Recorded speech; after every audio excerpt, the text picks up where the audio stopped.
দেখেন, আমাদের উদ্দেশ্যটা খুব সিম্পল ছিল। যারা পাওয়ার যোগ্য সেই মানুষদেরকে সম্মান জানানোর মধ্যে দিয়ে বলা যে আমরা আপনাদের কাছে কৃতজ্ঞ, এবং এটা আমাদের দায়িত্ব, এটা রাষ্ট্রের দায়িত্ব।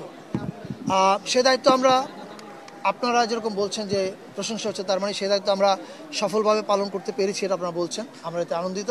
কিন্তু এটাতে আমাদের বিশেষ কোনো কৃতিত্ব নেওয়ার নাই, কারণ পুরস্কার সবসময় এরকমই হওয়া উচিত ছিল। যারা যোগ্য, যার যার ক্ষেত্রে তাদেরকে পুরস্কৃত করা উচিত ছিল। কিন্তু আপনি প্রশংসা করছেন কেন? এই কারণে করছেন কারণ আমাদের এখানে এই আওয়াজটা ছিল না। আমাদের এখানে অযোগ্য, দলবাজ তাদেরকেই সারা জীবন আমরা পুরস্কৃত করেছি। আমরা মনে করি যে আমরা এবারের 21শে পদকের মধ্য দিয়ে এই ট্রেনটা ভাঙলাম। আশা করি পরবর্তীতে এটা অব্যাহত থাকবে, এবং যেই সরকারি আসে তারা যেন এই ট্রেনটা অব্যাহত রাখে। এখন মরণোত্তরের ক্ষেত্রে হচ্ছে, এটা হচ্ছে আমাদের পুরনো পাপের প্রায়শ্চিত্ত আমরা করছি। এই মহান মানুষেরা পাওয়ার যোগ্য ছিলেন, তাদের জীবদ্দশা আমরা তাদেরকে দিতে পারিনি, but it's better late than never. আমরা দিয়ে পাপ মুক্ত হওয়ার চেষ্টা করেছি জাতি হিসেবে।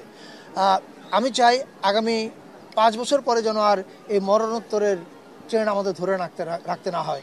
আগামী 5 বছরের মধ্যে জীবিত যারা গুণী মানুষ আছেন তাদেরকে যেন আমরা যার যা পুরস্কার প্রাপ্য সেটা ঘোষিত করতে পারি। তরুণ লেখকদের নিয়ে আমরা কি ভাবছি, তাদের দিয়ে মানসম্পন্ন লেখা এবং চিন্তাশীল লেখা এগুলো প্রকাশ করার ক্ষেত্রে আমরা কি ভাবছি, এ বিষয়ে আমাদের উদ্যোগ আছে। আমি জয়েন করার পরে প্রথমে বলেছি আমাদের 7টা প্রায়োরিটির মধ্যে এটা একটা প্রায়োরিটি। এটা আমরা উই আর ভেরি হ্যাপি যে এটা অনেক দূর এগিয়ে গেছে।